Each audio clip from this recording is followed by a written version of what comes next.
What's up guys, this is Jeff Chan from MMA Shredded. I'm here with my cousin Van, and today I'm going to be showing you 3 types of jabs, the pros and cons of each. So, looking here. The first one is the most common jab that I use. I call it the flick jab. So, for the purpose of this video, we're going to throw the jab on this pad here. So, the flick jab is long, it's less powerful, but it's also fast. I'm going to lead with the elbow. So from here, look how my elbows are kind of flaring out. My elbow is going to lead. Pop it. I'm going to hit with my knuckles. I'm pushing off the balls with my rear foot, stepping in and pop. Again, I'm leading with the elbow. It's fast, but less powerful. Because I'm an outside fighter, I like to go in and out. I'm trying to be long. So again, that's the flick jab. I'm flaring and leading with the elbow. Now, as you can see in my sparring, not only does the flick jab help me stay on the outside, but it comes out really fast. Now, as I mentioned, it doesn't cause too much damage, and you can see that the head doesn't really get popped back.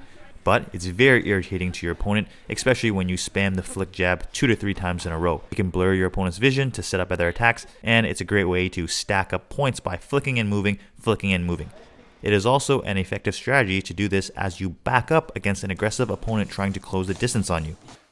The second type of jab is called the power jab. So, this jab is obviously for power and to cause more damage. You can knock your opponent out with the jab if you really landed a good shot, and you can do a lot of damage with the jab. And also if you're wearing MMA gloves. So, looking here.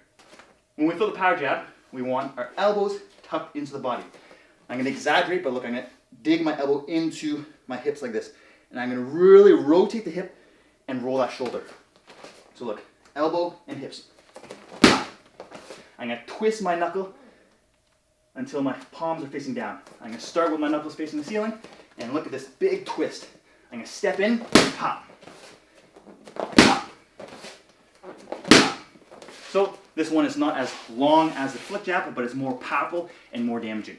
So, as you can see in my sparring again, these power jabs are distinctively more damaging. You can hear a little pop when they land, and usually pops my sparring partner's head back a little.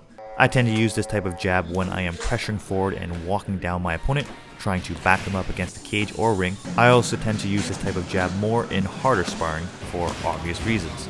Before we continue, this video is sponsored by Skillshare. Skillshare is an online platform where professionals can create classes and people can pay a subscription to learn about several topics such as design, marketing, video, and more. You might be interested in vlogging your own martial arts journey like me, so there are a lot of resources on this platform for that. The specific class I took is called Video Editing with Adobe Premiere Pro for Beginners, taught by Jordy Van de Put. Some of you may have noticed a huge difference in my editing. I normally rely on Final Cut Pro, but I've just started incorporating Adobe Premiere to my videos.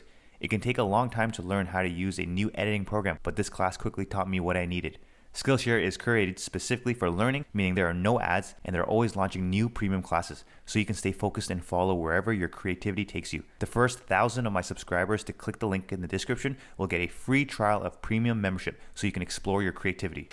And finally, the third type of jab is called the hammer fist jab. We see Israel Adesanya use it all the time. I wouldn't say it's more powerful, I wouldn't say it's more faster or longer, but what it's good for is it can split through a guard, especially in MMA when guys have that shell guard. When we throw the jab like this, if it's tight, it's hard to break through. But if we do the hammer fist jab, we can go right through, split right through the guard. So Van's just going to hold the pad for me there. The hammer jab, you can throw it in any way you want. The only difference is it's a hammer fist. So we see our opponent has a nice tight guard. We're going to split right through. So it acts as a good tool to open up the guard, then follow up with that cross. So again, we're here, boom, bang.